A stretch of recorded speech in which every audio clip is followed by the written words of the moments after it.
interception. Relo. What a remarkable drive, man. That's an all-American drive right here. It's not exactly unwarranted. Like, when you have a guy that's that electric. The legend himself, the GOAT, Dre Crowell. Where my warm bottle movement at? That kills your argument right there. Anything can happen. This game is not over.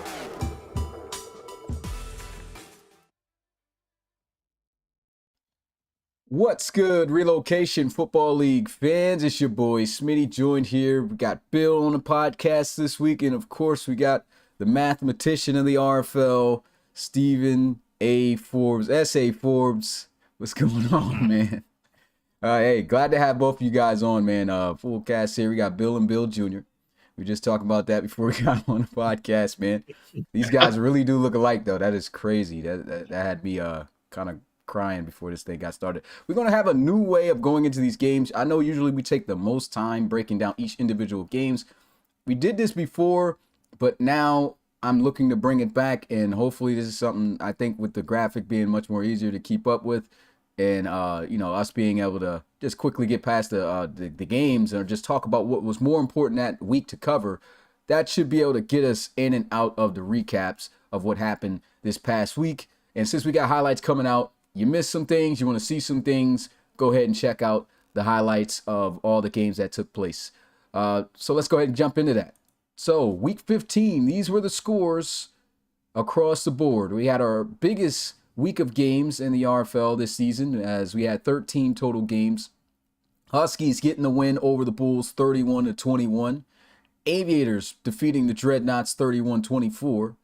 Lancers upsetting the Wizards 23-20. Fontanez getting his first dub there. Armadillo staying alive in the South for the victory over the Bisons 20-17. A tough fight here for Fours, but he managed to pull up out of there 16-13 over the Shamrocks. The Diablos with it. And after trailing by 14 points, the Bulldogs went on a 34-point run to blow out the struggling Sentinels by 20, 34-14. The most defensive game probably in RFL history, because I don't think we've had a game lower than this in terms of total points. 7-0. Miners finding a way to get it done on the road over the Riverhogs. The Elks staying in front of the NRC West with a 25-9 victory over the Desperados. Gunners bouncing back strong with a 30-point victory over the Monarchs, and to split the series between the two, 40-10. Cougars continuing to struggle with an upsetting loss on the road in London against the Black Knights, who won in dominating fashion 26-9. Snowhawks winning their final RFL game of the season, and Coach Mitchell O'Brien staying in the coach and driver's seat, man, after that. Needed it, and he won big, 36-15. Thunderbirds handling those Tigers, man. It's just the kryptonite. Tigers just can never seem to get off against those guys. 41-7. Nothing much to be said there. And of course, the game of the week here, the Explorers and the Steamers. Game lived up to the hype. Thought it was going to go into overtime, but no, sir. Rashad Chamberlain had other plans. 31-28. So those are the scores. What I'll do is I'll still go through just through some games, and we could talk about some things. So big deal for the Huskies. They win the ARC North with this victory. It was definitely a must-win for both teams for the most part, because with this loss, and we could start talking about playoff stuff even through this now that we've recapped the games here, Forbes. So go ahead, chime in if you want to when I talk about certain things. But the Bulls now with 6 losses, that pretty much etches them out of the playoffs, unless something crazy happens. That's a lot of teams loses games. But as for winning the division, the Bulls are completely out. Every team in the North is out. It is the Huskies, as they have just one more RFL game remaining coming up this week, and then all auto wins. Thoughts on the Huskies being able to clinch the playoffs for the first time since they won the championship back in season 4?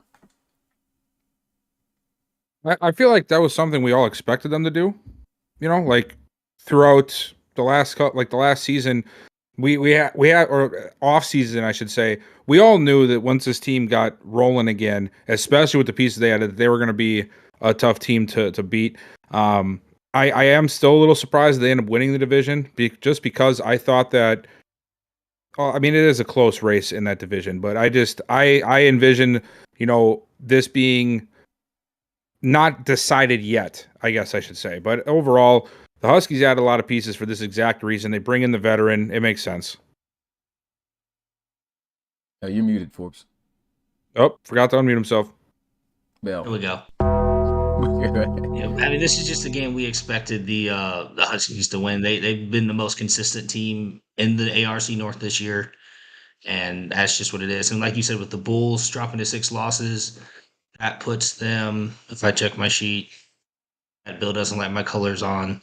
Yeah, I don't know It how drops you them to switched 12. those. There's Oh no, I found out. And I'm gonna say this because I gave him a lot of crap yesterday.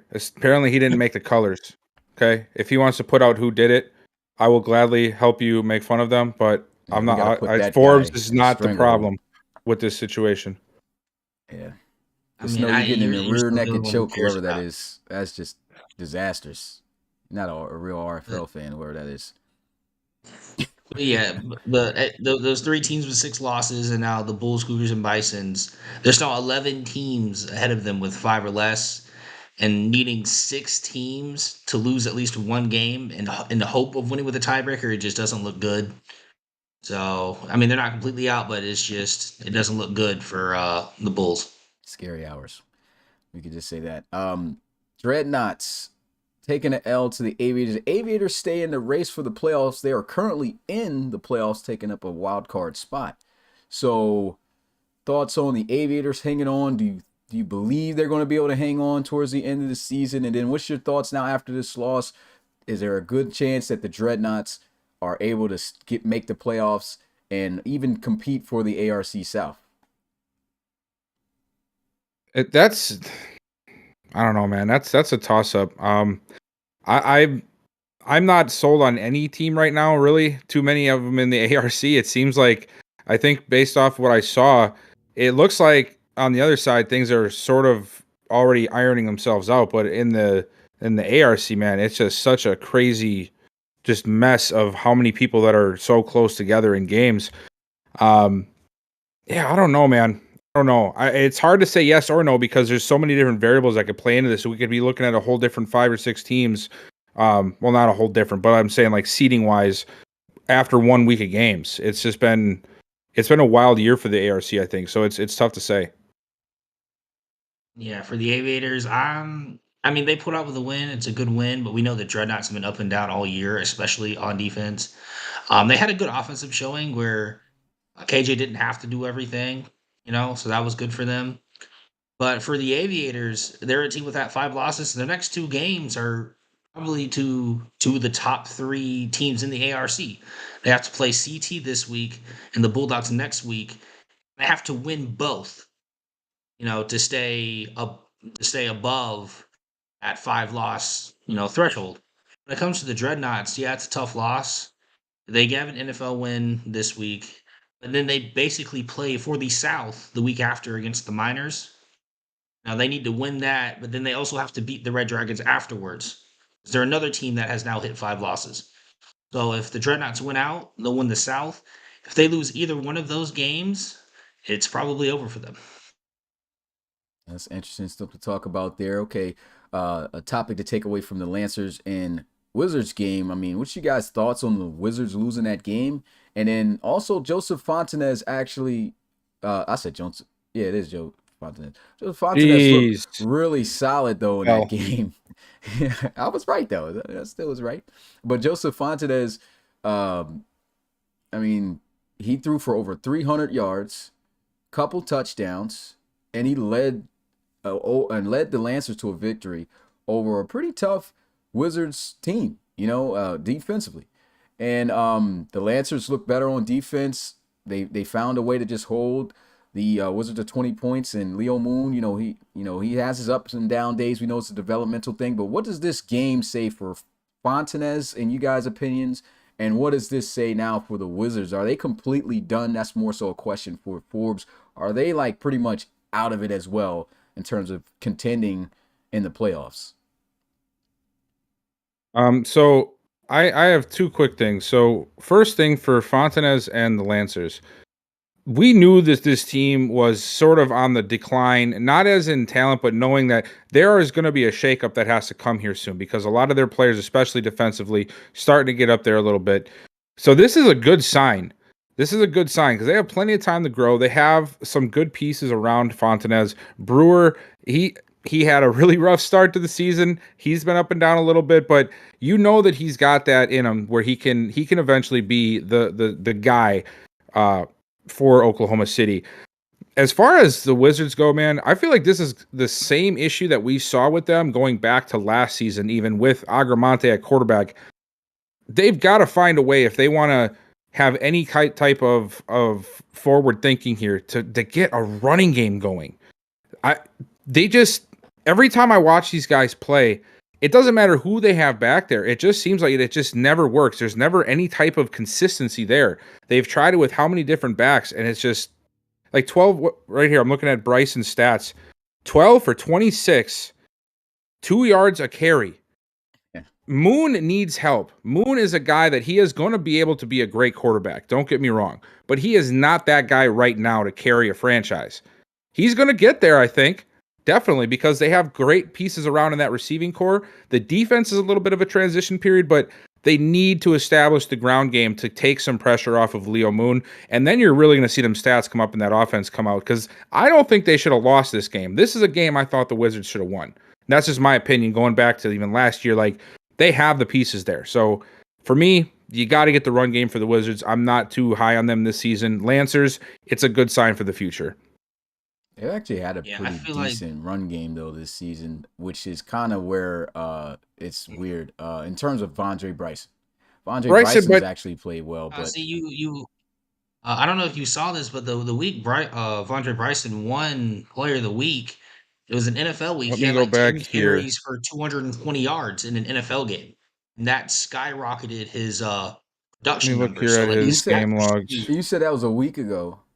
Or no, it was whenever he won Player of the Week, it like skewed all his numbers. Like he had 240 yards and 3 touchdowns in an NFL sim, which is where half his stats come from. If you take that game away, how many yards do you got right now? You take that away. Let's look here. Week 1, 6 for 30. Week 2, this was his best game of the season with RFL play. 24 for 128 against the Barons. 19 for 57 against OKC the first time they met. 16 for 83, pretty decent day. 18 for 68. 15 for 28. 25 for 78. 15 for 39. 16 for 60. 12 for 7, and then 12 for 26. That's the RFL game stats this season. If you take away that one game, he has barely under 700 yards on the series on the season. It's just, but that's been the issue with them for a couple seasons now, really. Ever since what's his name? Run game going. What's his name? Sort of fell off a little bit. Overstreet. Well, no, they did. Yeah. Did they pick up over? He didn't run though this season. Adam Guerin. No, the Tigers have over. No, I'm talking about in the past. Like that's the last time they were able to have a solid. It seemed like a decent running game. Yeah, it was. Was it Overstreet? Is that his name? Overstreet was with them. Back when they were San Antonio Marshals, and I think once they became the Wizards, they had a different back in there, which was I'm trying on the name, but I don't think he was there at the time. But yeah, their run game for the past 2 to 3 seasons hasn't been too good. Yeah, and it's just been, you got a young quarterback now. You got to find a way to make that work. That's what I was trying to put out there. Yeah, with this game, this is a team. Like, the Wizards are known to be a defensive team. I think they have about an 87, 88 overall defense. You have to be able to pop off against a quarterback like Fontenez. You know, there's nothing against him, but what is he, like a 71, 72, his second year in the league, his third ever game starting? You know, that's when you need your corners, your secondary to step up and make plays. You need your D-line to rattle him because he's a young guy, and they just couldn't get that done in this game. And this pretty much eliminates the Wizards, giving them 6 losses. Yeah, tough break right there for Romo and the Wizards over there. Purple Rain seems to be over this season. Armadillos, this was a much-needed win for them, but realistically, I guess it's more so a question for you first, Forbes, and then, if you got anything to add to this, Bill. The Armadillos, they stay alive with this win here in the South, but what are their realistic chances based off of what they need to do to make it into the playoffs for the first time in franchise history at this point after such a hot start in terms of record wise, and then this cool off. They get this win here, but what are they looking at now? And then as for the Bisons, I mean, they kind of had it where they could have flipped the season around had they won this, and that didn't work out for them. So what's the situation around all that?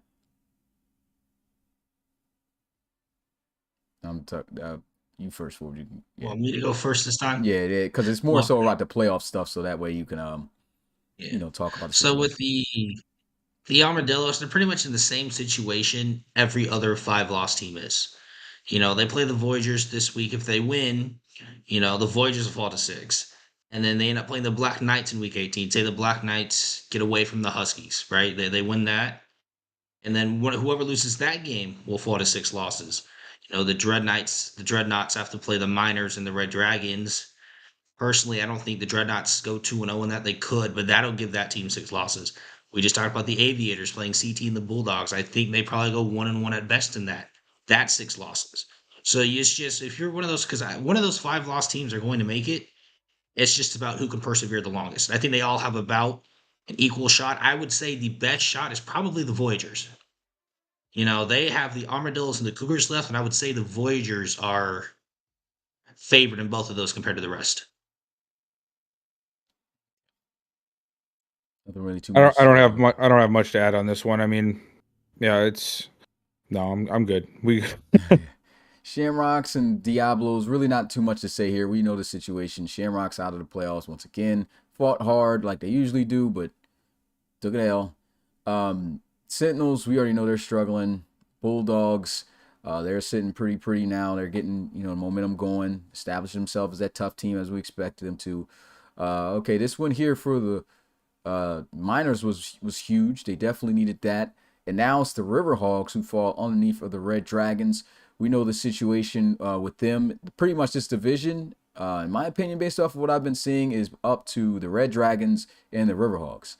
And they play this upcoming week. I expected to see more out of this Riverhawks team offensively to get some points, but that just goes to show you how good this Miners defense has been throughout the season for a while now. When you look at the way that the Miners have been playing this season, guys, definitely have improved and gotten to the level that they were talking about earlier than expected, and now they're playing really good football. I guess it's an early question to ask in terms of predictions. I feel they make the playoffs, and if they do you believe they can win in the first round? What's your guys' thoughts on that? I think so. For I me, it do. depends on who they play. I mean, of course, it depends on who they play. Yeah, but like I said, man, the ARC is just wide open right now. It seems like there's so many teams. I mean, what's to even say that some of these 6-loss teams, if things go completely south, or these 5-loss teams don't find a way to sneak in, right? So it's just so many variables that it's almost impossible to say that there's no chance that they could. I can see them making the playoffs. I can see them getting to the divisional round. I mean, heck, the way their defense is playing, I mean, they're putting some work on some good teams too. So they could make some noise. I don't know if that's gonna come to fruition fully, but they've got it in them, I think. Yeah, I can definitely see it happening. And just to confirm what you were saying earlier, the Red Dragons or the Riverhawks will win the West. The Voyagers cannot. So it will be one of those two teams. If the Riverhawks win this week, it's most likely them. If the Red Dragons win, they still need to win the next two. It won't be confirmed for them until that. Yeah, so things like the podcast title is, man, playoffs intensifying right now, man. It's getting crazy. The Elks expected them to win over the Desperados. Nothing too much to say there. We'll talk more about them maybe next week because they've got 2 games that they got to win in order to maintain as NRC West division leaders. If they can win out, then they will clinch the division and they will be in the playoffs as the 4th seed more than likely. So nothing too much to say there. They got the win like they were supposed to. Gunners, it's hard to say how shocked were you guys for them to get this victory, because honestly, this is how they were moving last year. They came off of another 40 point. They had 45 points last week, And here they are against a very solid opponent in the Monarchs. And, you know, they blow them out by 30, who they lost to a few weeks ago, 23-15.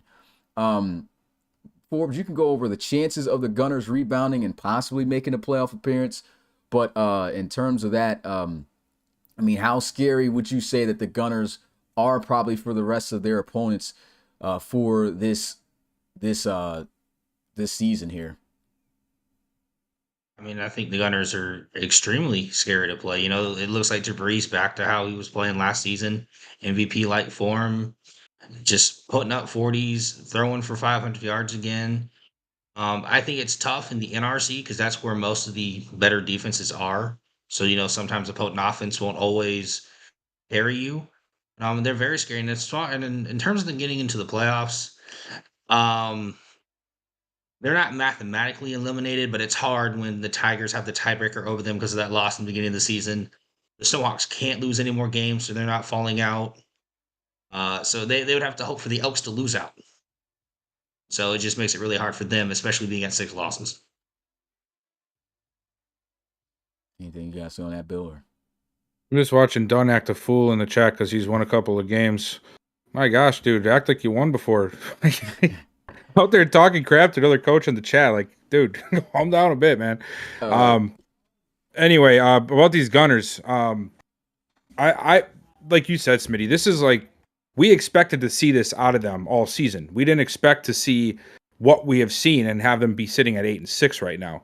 I was a little surprised, I think, by the Monarchs' lack of production. Not because I think that they're like just they've been playing rather well, I think, for the most part, and that offense has been playing pretty well. So it was tough to see them only put up 10. But again, if this Gunners team plays the way we thought they were going to play from week one, we're not even thinking about this. We're not even thinking twice about it. So to me, it's not that shocking. All right, the Cougars, talking about shocking, I mean, had a nice comeback. But see, even the comeback that they had just a week ago, those guys were down by 21 points. The first team this season to come back and win it, showing what they are capable of when they're on their A game. They win it in overtime. Then they come back out here and drop the ball. Geno Cannon with multiple interceptions once again. The Black Knights defense outside of that were playing A1. I mean, the offensive line really could not keep up either with the pressure they were sending. Black Knights stand in a race for the playoffs. Forbes, you could talk mathematically about like what their odds are making the playoffs this season, especially from what we expected. I mean, this team's playing way better than we thought. This is a big win, regardless of how much the Cougars are struggling to be able to handle this team the way that they did. You know, it speaks some volumes about this team. What's your guys' thoughts on the Black Knights? And I don't think there's really too much to say much about the Cougars. We already know kind of what's going on there. And if you got anything to say about it, you know, or anything else, because I mean their season's pretty much done at this point, you know, feel free to discuss that as well. I just think this is like a really bad ending for the Cougars season as what we sort of saw playing out. You know, we've seen signs of this all season. And to see him lose this game, it was just sort of the writing on the wall, I guess you say. There's something that's not working right now. It's just not going well for them, and I think they're going to need an off season to try to readjust and try and get things back on track. I'm sure that's a great confidence booster for the Black Knights. I mean, regardless if it's a struggling team or not, the Cougars are still a good team. They still have a lot of talent. So it's obviously a confidence booster, but overall, yeah, that's just a sad ending to the season for the Cougars, man. But good job for the Black Knights for their consolation prize in the season, man. Good job. Yeah, it's just a very disappointing season, especially for Geno Gannon. You know, obviously we know scramblers across the board haven't looked great this year. But losing to a Black Knights team who even I've been saying this is the first winner I can say, you know, good job. You beat a team you were not supposed to beat. You know, and it was just disappointing. I had the Cougars as like my ARC favorite in the offseason, and this is how it turned out. Yeah, and Mitch getting that dub over the Condors, very important win there for him. He's going to win out, so he's in the playoffs for sure. He's definitely in the playoffs for sure because he's already got a wild card spot and he's not going to lose any more games because they're all auto wins. As for the Condors, tough loss for them. They're still within the talks, but extremely tough. I think that was their 6th loss though, wasn't it? I think they're 8-6 now. So I mean, that's just about boots them out the window as well. But we'll have to see how things turn out. Anything can happen, guys. That we don't expect to lose games could lose games later on. I'm not really shocked about this. I just feel like the Snowhawks came out, played the way they were supposed to, and they got it done at home. So I don't think we should dive into really anything with that game. As for the Tigers and the Thunderbirds, it's kind of the same deal. I mean, the Tigers were, these guys are fodder. I gotta give these guys a round of applause for, how much they support their team and believe in themselves. And that's what you want to see out of a team. That's what you want to see out of a coach and everything. But at the end of the day, reality hits. Great win over the Explorers. The 2 wins that they were able to get. And of course, guys would look at that and say like, oh yeah, we top dog. We did it twice. Not going to take that away from them. But I don't want to say luck or anything like that because you got the dub. Nobody's going to use that word, but it's just that the odds of you doing that was already slim. You got it done though. But when you play the T-Birds, it's the kryptonite, man. Kai Cash has looked absolutely terrible against the Thunderbirds defense, and it continued again. There was just nothing these guys could do, period, against this team. The Tigers, they have a good chance of still making the playoffs, though, here for it because they got the Shamrocks left and the Barons. I think the Shamrocks game should be in the bag, and honestly, I feel like they can beat the Barons again for the sweep, but you got to look out for the Barons because I feel like Coach Rowland, he's made them play better. But I will say this before we talk about that. I might have to give a bell. Well, I'm not going to give a bell, but I'm going to give you a bell if this happens when y'all do play Rowland. I don't know why you changed the playbook based off of how you guys were playing. You took a loss to the Thunderbirds last time, man. It's the Thunderbirds. Anybody who plays the Thunderbirds is going to look bad. But you guys were looking so good offensively, and you changed your books, and now, you got to play the Explorers this week. And I'm a little bit shocked about that, and I don't know how that's going to work with the Tigers. And he can't make any more changes. It's set in stone. This is what it is. What's you guys' thoughts on that? I mean, I know this is not the Barons that we're talking about here, but it does hold some weight for the Tigers because does that give the Tigers a better chance, in your opinion, to be able to win out and keep themselves in the playoff conversation to make it for the first time in franchise history? Are we going me or are we going playoff predictions here? Either way, Okay. Good. Oh, okay. Go ahead. So we're just the Tigers in general. I actually, you know what? I want to let Forbes go first because he's talked to me about this Tigers situation, and I think I understand, but I don't want to misrepresent what he said before. Well, I just checked again earlier, and it's especially after this game, it's only worsening where they stand. And this when it comes to their offensive production, the Tigers are winning games this season off of turnovers, short field situations, defensive touchdowns. They are now currently ranked 31st in the NRC in total offensive yards, and I think this game showed that. I don't think they're a bad team, but when they're going to play these teams with better offenses, that's what's going to happen, especially when you have a lockdown defense like the Thunderbirds do. Like you said, they got their 2 wins against the Explorers, but their first win against the Explorers, DJ didn't look the same through like 4 uncharacteristic picks.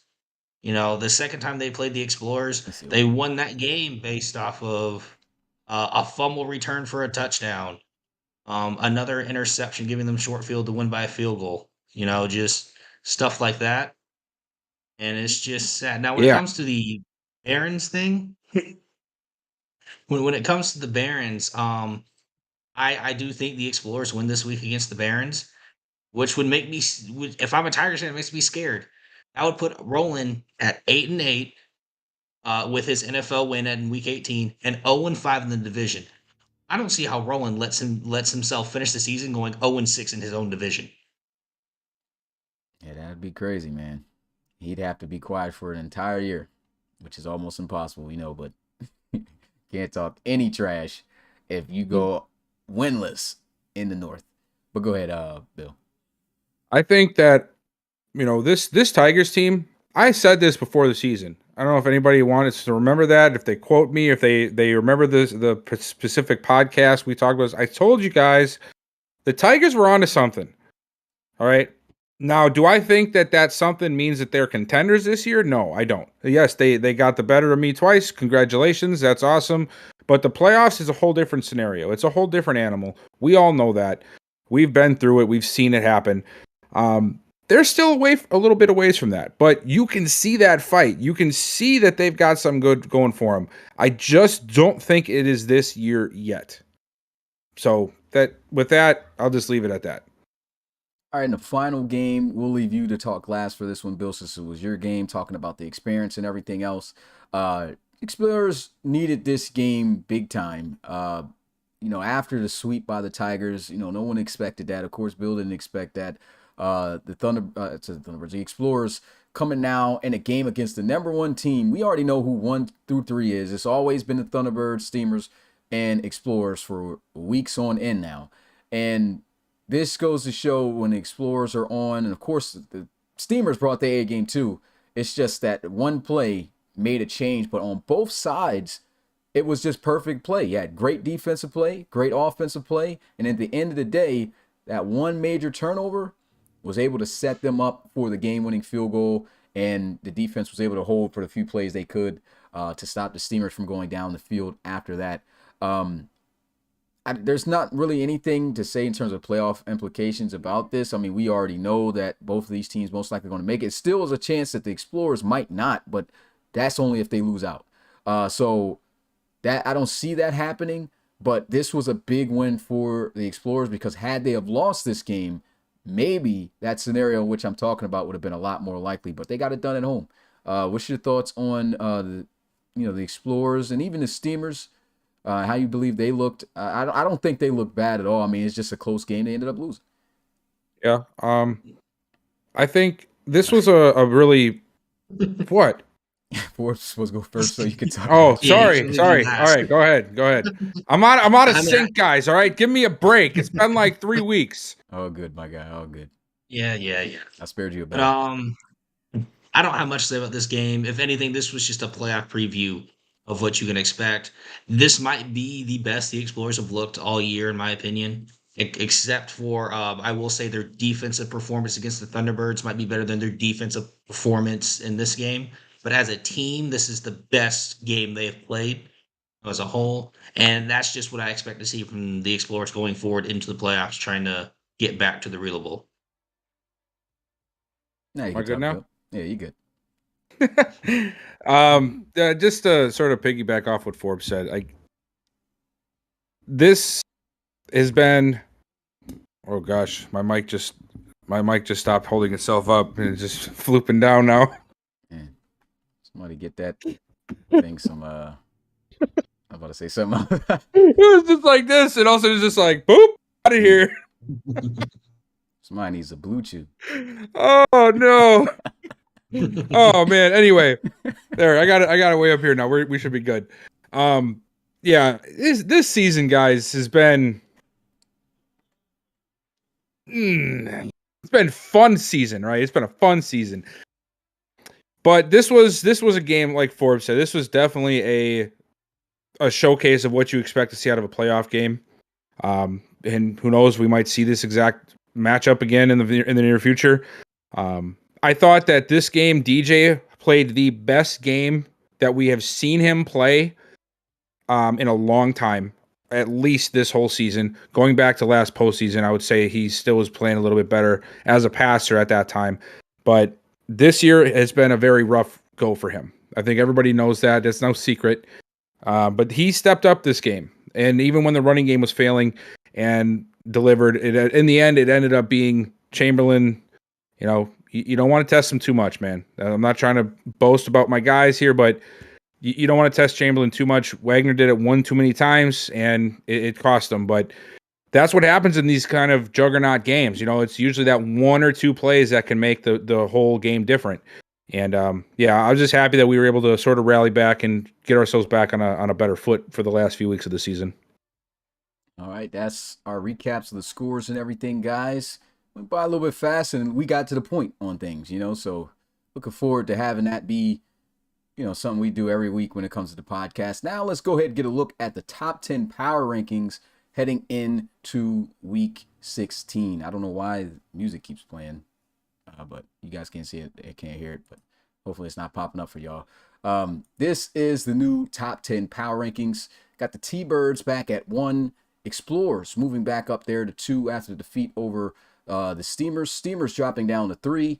Everything staying the same from 4 through 7. So Celtic Tigers, Diablos, Bulldogs, Red Dragons. Huskies moving back up into, well, they weren't even ranked last week. Now they're ranked. And then you even have the Miners now getting within the top 10, moving up to 9. And due to the loss, even though it was a close and competitive one, the Riverhawks fall right underneath for them after the 7-0 loss to number 10 in that curse spot. But we'll have to see if he can make something happen. R.I.P. to Q. R.I.P. Sorry, to Q, bud. Man. He said, make us 11. But make us worse. What's you guys' thoughts on the rankings? I just feel like if anybody's got anything to say about the top 3, I mean, honestly, it should be like 1 and then skip all the way to 4. Because, I mean, these guys pretty much beat each other. And it is what it is. You know what I'm saying? So, what's you guys' thoughts on anything that you would change? Is there anybody who's not on this list that you would probably move? What you guys think? Has 1 through 6 changed in like 10 weeks? Probably not. 1 through 6. Just- In terms Oh, of, yeah, no, it has. 1 through I'm not talking 10 about weeks. not like position. I'm not talking about like the Oh, just like the those 6 teams. teams have been the same top 6. 1 through 7 for has like the been last 2. there Pretty much for a while. stationary. Yeah. Now 8 and 10 through 10 has been fluctuating from time to time. Do we have a stat right now on what's happened to the team that is the number 10 team every week since this happened? We need to do some math on that. But Anybody we kept in the talking chat that can go back and do the math. What is the record of the team following the week they were ranked number 10? I'm really curious to know that, and I I'm know too there was lazy a to do it team myself. that was successful at number 10 before. I can't remember who that It was the Monarchs. They were ranked 10. Monarchs, yep. Might have been a couple other guys. No, it wasn't. Oh, it wasn't. The Monarchs were ranked 10. They lost to the Explorers, but since it was a close game, you left them there. Yeah, and then they That's got your knocked fault out now. of there the last time. The next time, didn't they? Yeah. So That's maybe it ain't that's that on good. you now. Well, Q, look at it this way, man. You can do something that nobody else has been able to do this year, and you can win as the 10th team in the power rankings. You can win at 10. You can do it. Nah, he's gonna take a L. So, Oh, dang. But yeah. I guess we ain't got too much to say about this. I try to put someone new on the poster that hasn't been there before. All these teams, I think, have been on the poster a player once already. So Yeah, there was put nobody, Keith no right now. team. The Posted Miners before? been on this before? Yeah, Miles McCain was on one. Out of all these Um, teams here, out of all these teams that you have to choose from, all the 1 through 10, Keith Guyton is the one you think doesn't have enough He screen wasn't time. on there all season. You know who got here last time the Huskies How had a many? player How on many? there? How It was many? How Javonte many? Gibson when he had that 5-pick game. How many I'm like, Bulldogs okay. have been on this poster? How many? How many Miners? Well, I usually put somebody who's new. Like, so if it's stagnant, the I Miners? don't add those guys. The Miners are new, but no, they're not actually new because we've had Miles McCain on one. So, Okay. yeah, I'm pretty sure. Yeah, Miles McCain's been on one, and then the Huskies had one. And looking at it, I just said, well, the Huskies are higher. I would have did the Thunderbirds, but I was just like, okay, well, it's either between a Keith Guyton, who is a great player who hasn't been on there, or somebody else from the Thunderbirds. And I was just like, well, let me put Keith on there. So Keith Gill was on there. He's the best wide receiver in the world. You know what No, I'm he's saying? not. He's the number 1 wide receiver in the RFL. I don't know No. why we're complaining about this. But let's go ahead and move on to the schedule. That'll be posted up, of course, on social media. We got a short Yeah, put schedule an this offensive week, lineman guys. on there. Are you serious, Bill? I'm just You know how trying to Steve tell was you what the about chat them. wants. All right, don't chastise the chat. I don't think the chat wants that. They just want to say that. But I they see would be somebody pretty down mad. there. Saying this. I'm pretty sure someone would comment on the post or wherever this was posted and say like, "Yo, you really put a lineman Dude, up you there?" mean to tell me you don't get like one of those real big looking dudes too, with like the really ugly face mask and like all like the arm tape, and he's just sitting there like, They gonna come up there. That and be wouldn't like, look- that "Yo, wouldn't who look is cool?" this guy?" Even though most of them who comment on this stuff don't know who the players are, they'll look at them like, "Yo, who is this?" They don't know the other players No, either, no but love for the big they're gonna players, ask no about love. the lineman. Yeah. All right, so this is what we got coming up this week. Let me go ahead and pull up the spreads that I have. All right. Oh well, before we get into this, let me Yeah, feel free to talk. we do have two teams who can clinch wildcard spots this week. All right, Ooh. let's hear who those teams are, and then when we get to them, we can go more in depth. So, even though the Miners aren't playing this week, they can clinch a spot. Okay. They need the Celtic Tigers to beat the Aviators, the Armadillos to beat the Voyagers, and the Huskies to beat the Black Knights, and the Miners will make the playoffs. And the I'll beat second that team is the Voyagers. Riverhogs can clinch a wild Yeah, card that spot. Voyagers game is the wild card there, but the other two are, Manageable, definitely manageable. yeah. Yep. And the Riverhogs is almost exactly the same. They need obviously the Riverhogs need to win this week. They need the Celtic Tigers over the Aviators, the Huskies over the Black Knights, except they need the opposite of that other game. They need the Voyagers to beat the Armadillos. That's more likely. Yeah. Yeah, so all of those sound like. Let's get into it. The first game, we're talking about the Armadillos and Voyagers. One needed the other to win, vice versa. I got the Voyagers winning this, though, here at home over the Armadillos by 4 or more points. I definitely have the Voyagers in this one for sure. I know it has not been the best year for Baker and company, but it's still the Voyagers, man. You know, I got to take them, even though Chumley has done a very decent job of sort of his redemption tour for a little bit. It's I don't think it's going to be this week. Yeah, and sorry, Miners fans, I also have the Voyagers winning this week. And you also have the Voyagers in the bottom corner over there on the buys. Yeah, I messed that up. I played the bell. Oh, man. I don't know how I didn't see that. That would have made the Do it like graphic a once a little bit week. more even. It's all good. You didn't have to point it out either. But it's all good. You have to I- point it out. You did it to me, so I got. Yeah, I that's didn't have one true. to do it That's all every time. Yeah, good. that's true. It's all good. You didn't even show his. You just still talk crap I mean, about it. his So was I mean, pretty bad, though. I mean, like, how do you flip the colors? This of wasn't on the conference? graphic. I just didn't exist anymore. What? like, your hey, teams? remember, like I said, I was told that it was all white when it was sent in. Somebody else added the color. I feel like you know who it is, Bill. I do, but I'm not.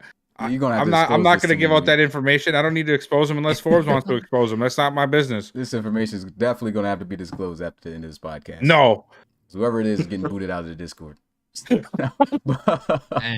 But all right, so we all got the Voyagers winning that one. Okay, Cougars got the home field advantage, but honestly, home field advantage sounds good. Haven't been looking good at all at home. They got a losing record at home. I think they're 3-6. And then the Bulldogs, I got them winning on the road by 4 or more points. I think that's a pretty safe bet. The only thing is I'm concerned about is it's gotten so down.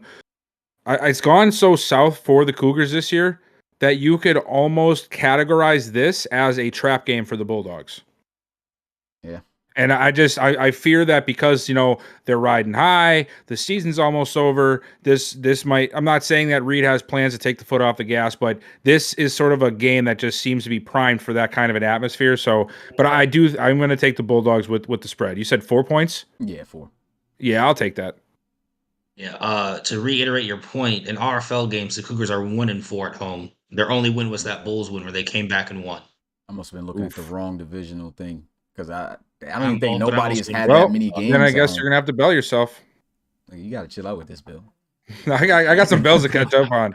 So, no. Guys trying to point out everything on me. Yeah. But okay, so you're going with the Bulldogs as well? I'm going with Forbes? the Bulldogs. All right, spread as well. 4 I haven't points. seen anything this season to go with the Cougars over them at this point. Gotcha. All right, game number 1. We got 2 games at 1 o'clock, 2 games at 4 o'clock. That'll be premiering. First one, this is the first day Calvin Poole, his debut, official RFL debut. He's going to be at home taking on Jacob McCall in their final game of the regular season in RFL play. Of course, not having Holden Wolf makes a difference, but Calvin Poole, we know what type of quarterback he was coming out the draft, but we haven't actually seen him in play. So, how will this go? I think the Huskies defense and the team is just more talented anyway, enough to carry him, even if he doesn't have that great of a game. And I got the Huskies by actually still a large margin of 6 or more points. Ooh. I think I'm going to take that. Curious question here. We had a few people in the Discord that were very anti Calvin Poole this last season. What was McCall one of them guys or not? Or was it somebody else I was thinking I of? can't remember. I don't know about McCall. I can't remember McCall. I I know know the there was a group biggest of people that supporter. hated Calvin Poole because he was generic. Why am And I I can't blanking remember on? who I it all know it was. is. It was the other drafted quarterbacks like Yeah, Monty and Yeah, Taji. Was it? Monty. Okay. Yeah, Monty and Taji. I was Yeah, saying, how yeah. fitting would that be if this is a matchup against them and it was McCall who was against Calvin Poole? But we'll see what happens. Either way, it should be a good matchup. I Definitely. think I asked before the podcast, but Holden Wolf's the only starter sitting, right? It's just Calvin Poole and then all Yeah, the normal everyone else is starters. playing. Yeah. See And what yeah, Grayson I'm gonna said. We're have just the gonna say it Huskies. was McCall. I mean, that works. All right, so we're all you agree as well, Forbes, with the 6 points. Yeah. All right. All right, moving on is you have the Shamrocks and the Steamers. This is usually a great divisional game. They always have some pretty close and competitive games. I got the Steamers by a touchdown or more. I'll take that. Easily bounce Yeah, I'm back week for them. also gonna go with the Steamers. All right, now moving into the 4 p.m. slotted games. Elks and Condors. Elks only have 2 games left. This is one of them. If they win out, they can win the NRC West. They're going to be on the road, though, taking on the Condors, who beat them earlier this season. The Condors have the home field advantage, and I chose to go with, I think the Elks still get it done on the road. I got them winning by 3 or more points. I'm gonna go Condors on this one. I don't know why, Yeah. man. I just have a feeling there's always some weird stuff that happens in the West every end of the season, man. It's always some Condors weird are stuff. technically the better team, though. They are too, and yeah. that's part of where my decision's coming from. I just know that usually by this point in the season, we have no idea what's happening in the West, even though we should every year. So I'm gonna take the Condors with this one. And I'm taking the Condors, so Mitchie could win the division. That's a friend right there. Bill Jr. All right. Yeah, so our predictions right there. Our next 4 p.m. game, Bisons and Pioneers. I got the Bisons winning this one by 4 or more points. I just feel like, Javier Santana's rookie guy coming in, playing that Bisons team, even though, they had a tough loss. They've been playing better, though. And I think this is just a game they can win on the road since they got their main guys playing. And their defense isn't too easy to pass on either. So I know that with that being a factor, Javier Santana might not have, or is more likely not to have, the best of days. And for that reason, Bisons should be victorious within this one. I feel like maybe I should have got my head checked when I went to the doctor because I'm gonna roll with the Pioneers. Oh, showtime. Dude, they're really gonna keep calling me Bill Jr. because I was gonna pick the Pioneers, so you can't pick them before me, Oh, or my else they bad. can be the same person. Hey man, I'm usually on here. I'm usually anti-Pioneers. You guys know this. I've been talking crap about them and their uniforms for like 3 years. But I don't know, man. Something about these Bisons, man, it just doesn't sit right with me. And I want to see Javier get a win here. I'm gonna go with the Pioneers. All right. Yeah, like I just said, I'm going with the Pioneers too. I think, especially with the emergence of their entire receiver room, it's really been helping out Javier. I think they finally get their first RFL win since like week 5. All right, now we move into our last 3 power games that are going to be live. This one's to finish out cards? Super Saturday. We have the Celtic Tigers and the Aviators. The Celtic Tigers have been the kryptonite of the Aviators. I know Coach Back is anxious to try to get a dub over the Celtic Tigers. Just has not been able to do so far within his career. But I don't think it's going to happen this week. I got the Celtic Tigers, and I got them winning by 4 or more points on the road in Columbus. Well, I'm just gonna throw this out here because he said he was kidding, but I wouldn't be Bill if I didn't make sure I made this known to the rest of the RFL community. Yesterday on Back's podcast, when talking about the rest of his schedule, he said that his next 2 games were quote unquote cakewalks. So we're gonna see what happens here, but I want to make sure that's out there for a little nugget of information this weekend. But I think I'm that might gonna be slightly out of context. No, it's not. No, it's not. You guys I were think he talking said about that his was part of final He 3 did say that games. jokingly, though. He did say. He did. I know. And Yeah. that's what I said at the Okay. beginning. He said he said he jokingly, but I'm still putting it out there because that's who I am. But anyway, I am going to go with. You know what? I'm going to go with the Aviators. I'm sick of CT. Well, I'm going with I'm the picking Aviators. CT, so There you go. There's a difference. not like Yeah, father, they, like they're they're son. they're still fighting for the 1 seed, and they're gonna try and maintain that. So I'm picking them. All right, then we have big rivalry just for the personnel, the coaches. Roland Woods and Bill Nicholson. These What did you guys, just say is my last name? Nicholson. It sounded like you said weird stuff. What? Yeah, What's it this sounded guy like you talking replaced the about? CH with G's. I was like, what did you just say? Yeah, I don't know what you got going on in your headphones. I think you got that plugged in somewhere else. Maybe it's my ears, man. You know my ears are messed up. Yeah. But yeah, the Explorers, I got you guys, of course, after a nice bounce back win. The Barons, I really did not like that switch that just recently happened. I think that the Barons might struggle for that. You better hope that book hits.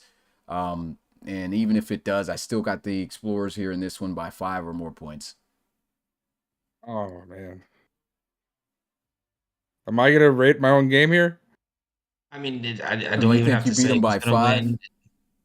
What do you think I'm gonna say, Smitty? No, I we mean, suck, we're losing I it. mean, you Like, could say it might be close. Maybe you win by a I'm field not gonna goal, maybe say that 4 though. Close. points. What's your definition of close, man? Explorers by 10 or more. That's not close. That's what I have. I honestly I probably would consider that as close, but it's not technically close. In terms of the Barons, I mean, I think that's pretty good for them. Dude, look. I'm taking my team with the spread, all right? There, Now, I if they said don't it. cover the spread and we were talking all this, I'm just saying, I told you it's likely. Hey, All you right. guys have watched the same amount of Explorers football as I have this year, so that's on y'all if you take bets and it don't work out, all right? I'll tell you what else, too. You watch the rivalry period between you two guys has been close games. So It has. I don't think you're looking at this score and be like, oh, they're going to cover that. Oh, 10 points. No, that's usually not the case. So, I don't like it at all. yeah. And then I'm sick of these division teams, man. I'm really sick of these division teams, man. I really Not my am. fault you guys fought by the Tigers. Look, I'm Very gonna leave it alone. I'm sick of these division teams. All right, our last game. This is a big game, great game to close us out. Pretty much for the ARC West. River Hogs on the road taking on the San Diego Red Dragons, who have been red hot up to this point in the season, and they got the home field advantage, and they lost to the River Hogs last time they played. I'm actually going with the Red Dragons here at home. They've just been looking very great, and I think this is the scariest team right now to play in the ARC, and I got them winning by 4 or more points. Part of me wants to go against the curse. The other part of me wants to go with my common sense here. What one should I go with? I think I'm gonna go. You know what? We're gonna go against the grain this week. I'm gonna go River Hogs. I'm going for a bounce back win. Hey, Forbes. I'm gonna take the Red Dragons to win this. Red Dragons. There you go. Some couple differences in there, Junior. All right. So that's the Well, I might be all messed up on my antibiotics still, so I mean, who knows? I got some pretty crazy decisions this week, so we'll see.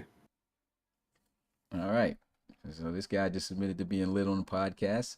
Say nah. Well, moving on. You gotta do what you gotta do, man. So we got Doctor prescribed. All right. So we got the fun facts with Pat now. Like I said, it's moving pretty fast. This hasn't even been an hour yet.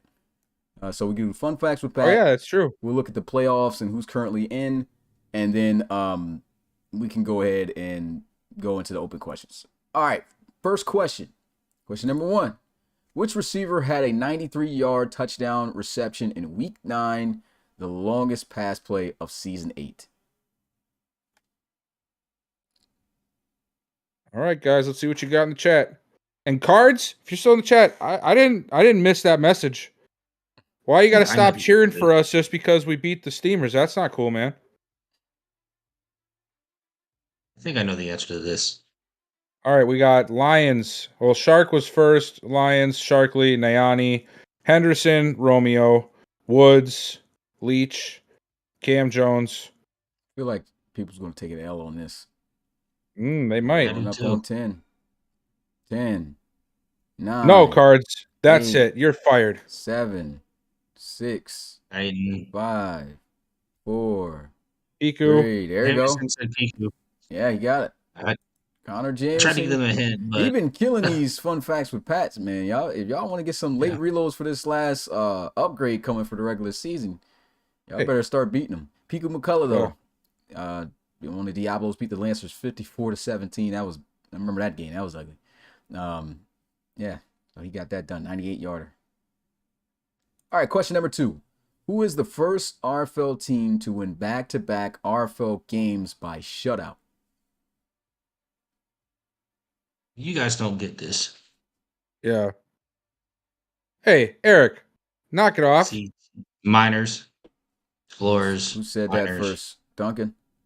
Sean Duncan. Duncan, yeah. Sean Duncan. He got it right. Jameson, I don't know how Sacramento you don't Miners. guess They you're on lit- that team. They literally just did this.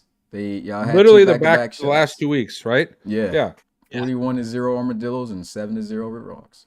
Yeah. It's like I the wish easiest question for Frame me Drop. to I get. really wish. All right, question number 3. The last time the Elks played the Condors, who scored the winning touchdown with 1 minute and 2 seconds left?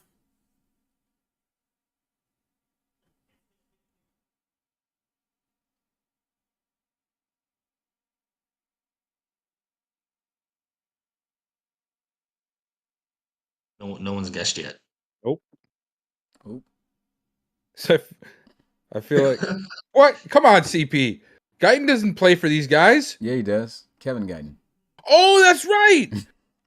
Play Bill for Cornell Bill. Mickens. The Walmart version of Keith Guyton. Yeah, somebody got to hear. Who said Cornell Mickens first? Sean Duncan. Sean Duncan. Okay, he's balling right now. Cornell Mickens, running back for the There it is. Condors, 35-28. Another Week 9 story there, right there. And then we actually got a 4 fun facts with Pat right here.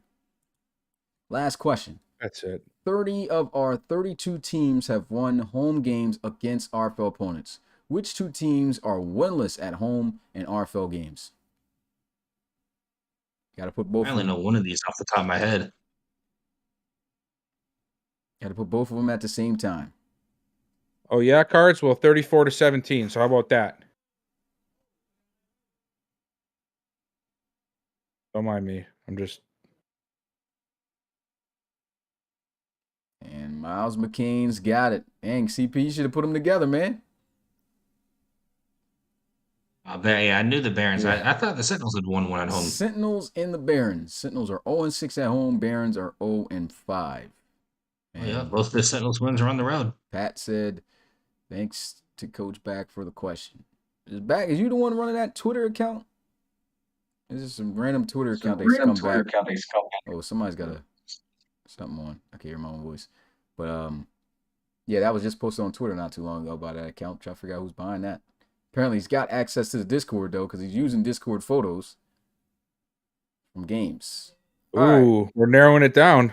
Yeah. Come on, you boy. Only 300 more people to pick from. Back's always doing side quests though. He's always doing that kind of stuff. And then he also has those so-called anonymous guys sending him questions or things on the podcast to talk about, or the so-called polls. He's got guys sending him 5-paragraph essays about stuff. Mm-hmm. I mean, those weren't. I feel like it's straight. Those up weren't him just- articles. Those are like what are those papers called? You have to write to get your like doctorate or something. You know what I'm talking about? Where you have to like go on this like huge. Yeah, like they got dissertations getting submitted to this podcast. All to be left anonymous. That's crazy. All right, so we don't reveal any scores. I'm going right now in the file. And let's go get a look at the ARC side of things first. Whenever I get time to actually make a actual graphic of our own in there, then I'll do that and have that posted up instead of this, so we don't have to look at the NFL teams. So don't pay attention to the right side right now. Left side, we have the current ARC playoff picture. So if it was to start today, and we're going to do this here, we've been starting to do this since it's a month away, Bill. Last time on the podcast, we kind of predicted who would go to, the Relo Bowl. We're doing this again? Yeah, so get ready to get this going for 3 weeks straight. Love. All right, so Just room to take CT every time. yeah, it might. I mean, I feel like we'll see how it goes. All right, so the Red Dragons and the Aviators right now, they would be playing each other. Let's just go a game at a time. I'm definitely choosing the Red Dragons if this was to happen. What you guys thinking? Red Dragons. Okay, we're the same there. Miners and Riverhogs on a rematch. Do you think That's tough, man. I can't remember. I think that was the same thing last time. I can't even remember who I picked last time. But I think I'm going to go with the Miners. I would go with the Riverhawks the second time around. Ooh. Yeah, I'm gonna go with the Riverhawks. All right, so there's where we have a difference. And the last one, Huskies versus Bulldogs. That's a good one. Huskies beat the Bulldogs earlier this season. I didn't have to think about it. Bulldogs. I'm gonna take. I also take the Bulldogs. Yeah, of course you are. That's like your self-created team, Smitty. Of course you're gonna pick the Huskies. And look, just like you have to choose your own team most of the time anyway. For me, that's like your if team I know, now? no, I'm just saying, like if I'm coaching the team, I feel like I know a way to beat them. Like I feel I did it already, and I feel like I can do it again. So if I feel like I can do it again, I think I can do it again. So I'll go with the Huskies to beat the Bulldogs. And so we got two differences. So for me, that would mean the Red Dragons will play the Huskies, and then the Miners will play the Celtic Tigers. No, for y'all, since I'll let you guys go first. No. I'm gonna let you guys Celtic go. Tigers will be playing the Huskies, right? Is that what you said? No. For him, that's how it for would be me. for but him. I'm saying for y'all, since y'all two have the same stuff. Yeah, I just wanted to. We would have the Celtic Tigers and Riverhawks, and then the Bulldogs, Red Dragons. Yep. Okay. Bulldogs, Red Dragons. Okay. So who do you guys say? Celtic Tigers, Riverhawks. Who do you guys got? I would take CT. I'm sick of CT, man. I am too. I'm still thinking. I'm gonna take the Riverhawks. This guy's okay. Just lying now. Lying. Just saying anything now. But all right, so we got and then who else y'all had? You had the Bulldogs and who? I would have the Red Dragons over the Bulldogs. Okay. What about you, Bill?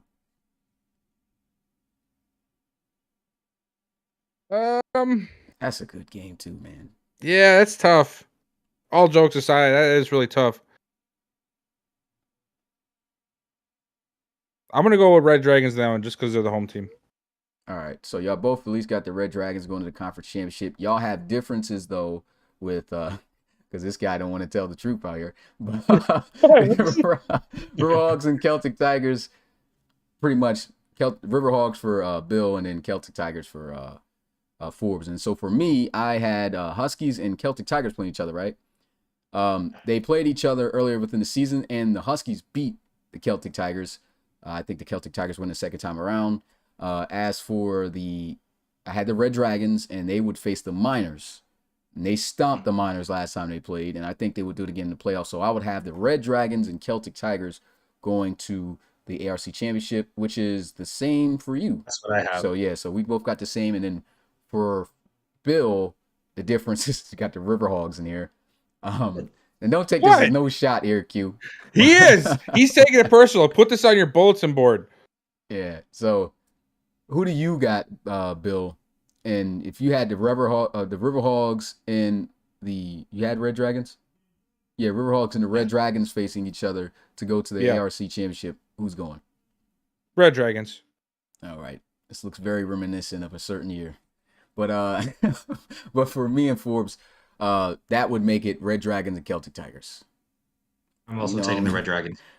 Take the CT, man. So we got different guys. I got CT. Y'all both got Red Dragons. Okay, yeah. So y'all got Red Dragons. I think CT would do it.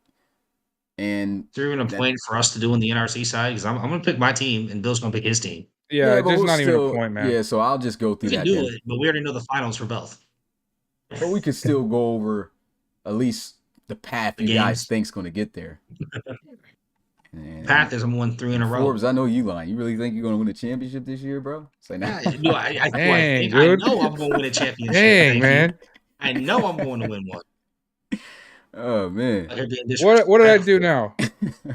You know what, Cards? Who's Cards? Is he in the Discord? Or is that a YouTube guy? He's one of our YouTube guys. He's very That's knowledgeable. it, Cards. Are we forming a rivalry right now on this podcast, Cards? Is that what's happening? He likes to play the cards, man.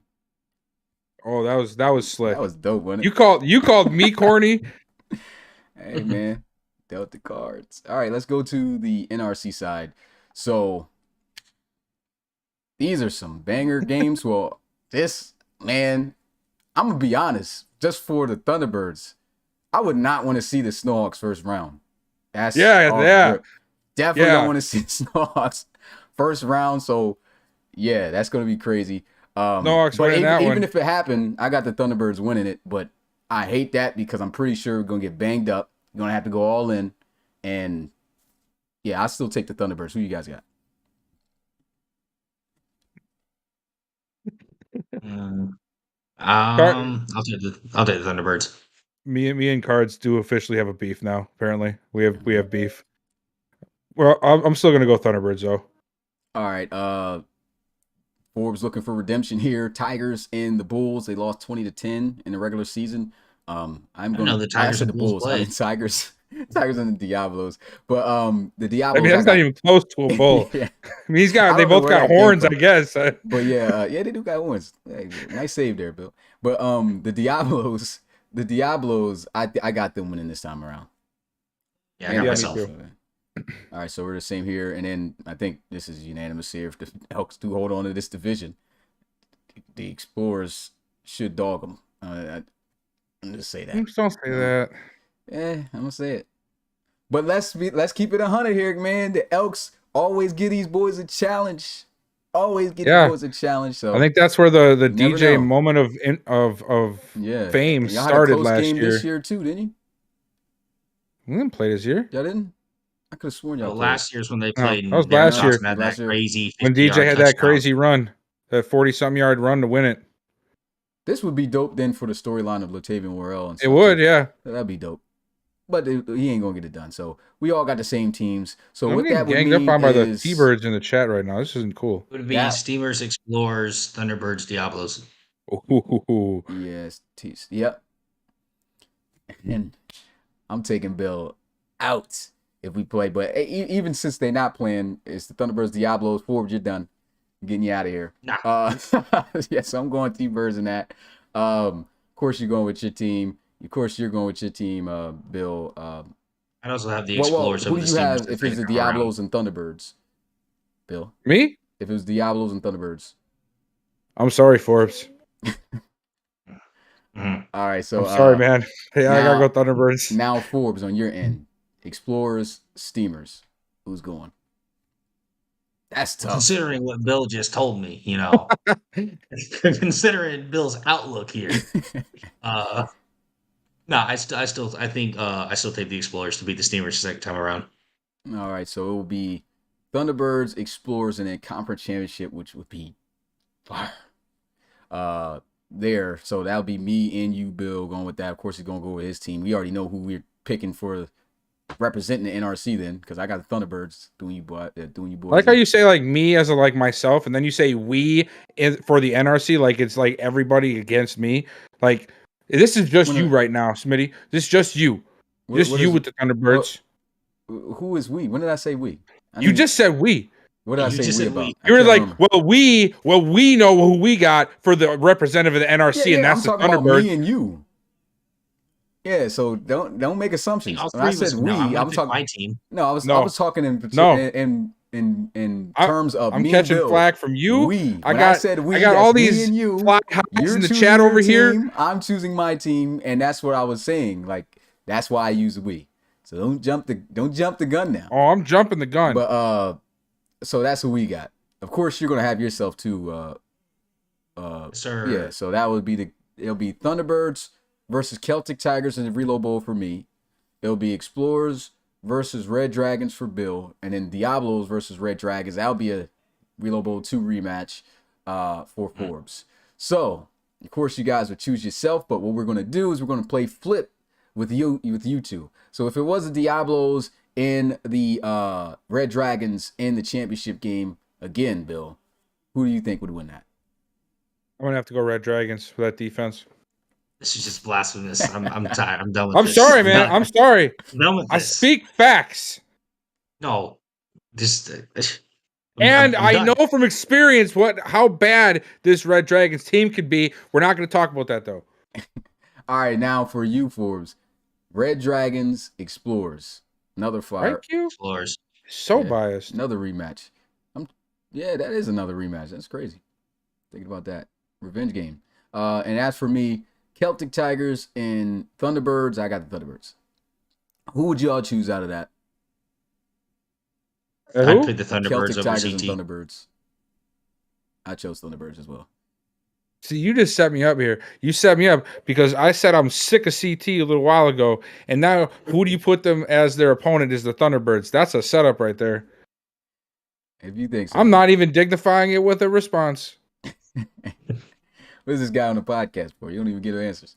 But yeah, Thunderbirds mostly. No, I would go Thunderbirds in that scenario. Yeah. So You know, Smitty, the more I think about it, going back to the beginning of what you said, having to play the Snowhawks in the first round, mm, it looks like it's going to be the Explorers or the Thunderbirds who have to play them in the first round. yeah, That would I make think sense. so. Yeah. And the only way It's you're gonna- gonna know is it's dictated off the Elks. So if the Elks don't win out and win their division, then that means you playing them Hawks. Bill. Do we know for sure if the Thunderbirds are going to stay at 2? Is there a spot No. where they can Right flip now- with Steamers? They're not losing. Well, right now, the 1, 2, and 3 seed, including me, we're all 13-2. Yeah. Okay. So it's a toss up. Yeah, I have 2 games left. The Steamers have 2 games left. The Thunderbirds have 2 games left. So if one of us wins out and the other 2 lose, I can end up in the 1 seed. So it just all depends. How about this? How about you guys all lose and let me win out, and then we're good. I think the 1 seed is jacked. Whoever gets that 1 seed, because it's going to be a powerhouse team at 5 that's going to win, and then a weaker team is going to get eliminated more than likely. So whoever's at the 1, you're gonna that first round that you play, you're facing a heavy hitter. Because Guaranteed. even right now, even if the 7 seed wins, that's the Snowhawks, and that's no easy feat either. Yeah. And honestly, that's why I said, like, see, the Thunderbirds or Explorers are going to get it. I think the rest of these teams are going to be here. I feel like the Thunderbirds are going to stay where they're at because based off their schedule, I don't see them losing. I don't see anybody really losing right now at 2 and at 13-2. So I think it's going to stay the same. And so from that, yeah, that's going to be if you don't want to be the one if that happens, and you don't want to be the person playing the Snowhawks in the first round if that happens. So yeah, it's really going to be dictated off the Elks. Whatever the Elks do, wherever they place. So since we know a lot more about the NRC than we do the ARC right now, what if somebody had to right now say, give me your percentage on what if this is the exact playoff bracket we're going to be seeing? Maybe not the seeding, right? But at least the teams. What percentage would you give that this is the 7 teams we see coming out of the NRC? Good 90. 95. Based on who they have left to play and everything. Mm-hmm. Tigers got light schedule with the Shamrocks and the Barons. Should be able to win both of those. I would give it. Snowhawks are in there for sure. Elks. I'd give it a 75 to 80%. You think there could be that there? You think there's a good enough chance for a change around still? I think the biggest, because you said all 7 teams, Yeah. the biggest question mark is the Elks. So they still have to play the Condors and Crusaders, and both of those games, I'm not sure they're favored. Yeah, I mean, because I think I did. I mean, choose obviously the they're Elks this week, favored in your spreads, but like you said, when we were doing it, the Condors are the better team on paper. Yeah, and they lost And one so before. I could, so like realistically, the Elks would lose both of those, which means the Monarchs, who are at 9-5, could sneak in because that'd make the Elks 11-6 after their auto win. The Crusaders have the Elks and the Wizards left. The Crusaders are probably favored in both of those. The Crusaders could sneak in. So I mean, that's why that entire like 20% that I'm unsure of comes down to the Elks, and then maybe if the Tigers decide to go back to their every other season before this one weighs and lose their last 2 games for some reason. But I think the Elks is the biggest question mark for me on this side. I think the other 6, I'm like 95% certain of. Yeah, I just feel like the Elks going to be able to probably get at least one of those because the only way they get out more is if they lose both, right? You have to lose like No, both. if they lose one, depends on which one they lose. Because if they lose to the Crusaders jump them. And then if they lose, the Condors, they jump them too because that's a sweep in the division. Yeah, but the Condors also have 6 losses. Okay, yeah. So if let's say the Elks slide, then obviously the Snowhawks would take the division. Yeah, they'll be four. If the Elks slide, I think the Crusaders sneak in at 7. Yeah, I was going to ask, is it another West team that takes over that spot, or is it a different division that's going to sneak in there at 7? Well, and then that all depends because the Elks slide because that's assuming the Crusaders also beat the Wizards, who are currently at only 6 losses. Dang. The So Monarchs have to play it could the get pretty Thunderbirds. muddy yet for 6 and 7, essentially. Dang. Yeah. Okay. Well, mainly just 7 because if they do slide, it's going to be the Snowhawks at 4. But Yeah. yeah, mainly just the Elks. Every NRC team wants to see the Elks downfall.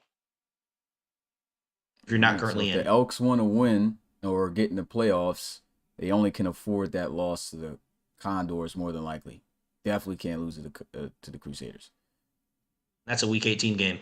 Yeah, so we'll see how that goes. That's it for the playoffs and what it's currently looking like, our predictions, and who we think would go to the Relo Bowl. All right, now it's time for open questions. I'll go ahead and put the schedule back up for guys to go ahead and look at that. And if you guys got any questions you want us to talk about openly here in front of you guys or answer, feel free to comment in the chat. Was Omari in the chat today? I don't know. I don't think so. And here I did. I wore this hat for him. And wear a hat for my boy. He ain't say nothing about it. Wow, Omari, you're fired. The disrespect. Mm-mm. So you forgot to make the tutorial video, Wow. the channel trailer. Yep, that's another L. We don't know where the Relo Bowl yet is, Bulk. Maybe I have it as, let me see, customize. Because I could have sworn I did that. Yeah, I don't know. I don't even know what the rotation is going to look like right now in Madden for who this year's or Yes, which the channel trailer city it is. the tutorial, but maybe it says feature video for returning subscribers. You talking about that? Okay. Yeah, it's probably only for new viewers. You should probably do that for the return viewers too, though. Yeah, I'm gonna go do that. In your opinions, what team is the greatest of all time? Well, it's CT. I feel like CT, Thunderbirds, or Explorers. There's got to be one of those three. Period. would it But not honestly, be the Red Dragons? Aren't the Red Dragons the only one with 2 Relo Bowls? I mean, they got it, but them boys literally don't make the playoffs unless they get win a Relo Bowl. So it's like it's almost like LeBron. You know what I mean? It's just like LeBron out there is going to be the asterisk next to that. All right, Cards, I ain't losing this year, all right? He said, "Who is your Never. top Times he already 5 did. players made by a coach?" He just Look wants at you to say Roland his just player. wanting to say his player. Dude, Yeah. that is the most manufactured question to get That's your own hard to- clout I've ever heard in my life. That's hard to What even is answer wrong with because you, Roland? let's not forget about Mitch, who made like 5 players. Freaking, Yeah, Mitchie's got like 17 players draped around this league JC right now. lots of dog. But yeah, Roland Woods is definitely up there. I'll just mention like 5 players in no particular order, but it would be definitely Woods, Casey Lott, the King Armstrong's nice, but I feel like there might be some more out there. But I like the King Armstrong. I can't think of like specifically coaches players. Baloney, Roland. Who This else? isn't about me. I mean, I don't know a lot of coaches Ben like I Nicholson? know You ain't making Mike O'Neill on the Armadillos. It's a coach or an old coach. Yeah, he's okay. His player's okay. Bill, answer my question. Those are the 3 main guys that are like really in the elite I can't category. think of. Did I miss a question? Oh yeah, Max Knight. He used to be the Thunderbirds coach player. Oh. He made him. He's Didn't Mitchie he's make the best Casey player Lott? then. That player there. And we would have to name one more. Probably just throw one of Oh, Mitch's yeah, Tyler guys. Cage. We can't forget that Mitchie made Tyler Cage. Mitchell think he O'Brien. But that's funny. He said Khalil Grayson since he was there for. Oh yeah, Jacob Reed. He's only been here for a second. Oh, season, yeah. But he's good. His player is nice. So there goes some players. I have to go back up. Kai asked me a question. Oh, he wants to. Okay. How you feel about your team in the final stretch of the season and thoughts on the postseason? Man, it's been a tough year, for me and the team. It has. Obviously, you guys have seen it. Um, I think a lot of our success comes down to which DJ we see, as we saw this past week. But the defense is in a really big transition this year as well. We got rid of a few key players, which I knew was going to happen because I wanted us to get younger. But we got to really lock down on defense if we want to make it some more noise like we did last year. But obviously, I'm optimistic we have the tools to do it. It's just, this year's been a little bit more of a trial and error thing for us. So hopefully, I can get the air out of the way before we get there. What's your favorite RFL playoff moment of all time? So I'm a little newer than the Oh other well, two, so I've only championship. You already know. Greatest storyline ever. What? yeah. So Champion. Jerry playoff Crowell's moment. championship. No, that's The nobody's run. favorite moment. That's your favorite. That's no. Anybody say Yeah, that wasn't was fire? You're hating. How Sorry. about this for a playoff moment? A rookie quarterback goes undefeated and wins it all. I mean, but Drake Quell's storyline was I better was than thinking of that. like more of like a specific play than like a whole storyline. Yeah, no, I know that. I'm just trying to make A play Smitty would mad. still Was be Dre in the championship. He absolutely what dropped what's his bombs name? on it. Was that in the Snowhawks playoff run when they went? Was that DJ Scott stiff arm in the playoffs? Yeah, it was. That was a funny moment. Mm-hmm. Yeah, I remember that. Bill doesn't Yeah. like it, but No, I Was I, don't. didn't- I, didn't- I didn't know what team it was against. I just remember him You specifically. knew Forbes. Like I would have said your team. I'm not scared. I just didn't know if that was. I didn't Dang know if it it. was in the that's a playoffs. good moment to think about too. That Mitch just brought up. Ronnie Cam getting tackled at the 1 yard line. Oh, In yeah. that Thunderbirds and Gunners game back in the day. That was iconic. That was fire. And that was Jabri Jackson's MVP season. Probably would have won a Relo Bowl that year and everything, and fell short. I remember where. Ooh, yes, what Roland just said. The Gunners Shamrocks playoff game from a few years back. Yeah, That was crazy. yeah. Remember my Gunners first still found a way to playoff get up out of appearance. there. That was Remember my first playoff appearance. I just got to play Bill in the first round after I broke his quarterback in week 3 that same season. Yeah, and how'd that turn out for you? 30 to 15. It went great. Great. My team acted like they didn't know where they were at. That's why I had to get Aaron Pritchett out of there. Sean Duncan trying to make me happy. The Worrell throw versus the Steamers Yeah, that 2 was years crazy. ago. That was crazy. Where's all the ARC moments? We've said nothing but NRC stuff. Well, this is what the chats is giving us. Let me see. ARC moments for sure. That was pretty crazy though, because I'm gonna be honest, guys. I'm pretty sure we were losing that game. I think I told you guys that too. Big moment too. Shoot, when the Huskies and the Thunderbirds played and they had those interceptions. And it seemed like the Thunderbirds, they're going to win 2 back-to-back. And then that defense just turned up out of nowhere for the Huskies and they won. That's the second best Relo Bowl in my opinion. The first one is, of course, the one that happened last year because that was crazy. There's a lot of moments, bro. There's a lot of playoff moments that was just fire. Well, how about the time that Marcus Knight had 2 returns for touchdowns? This is even before y'all's time. But This is he had 2 still returns NRC for stuff, isn't it? touchdowns. That's ARC. Yeah, Marcus Knight He's with the Cougars. Yeah, he was on the Oh, Cougars okay. before this season. Dude had 2 was thinking returns. Max Knight. I believe it was in the snow too. Yeah, I remember. Roland now. just brought up another good one. Savoy's run against the Cougars in the playoffs. That was I think everybody thought the Cougars were winning that game. Yeah. And for him to do that, rookie season, game on the line, that was crazy. Yeah, that Lancers Shamrocks game was like a random week 6 game last year. The Shams just couldn't win a shootout. Lancers and Shamrocks, well, they in the playoffs playing each other. No, that's why I said it was like a random week 6 game. Oh, okay, yeah.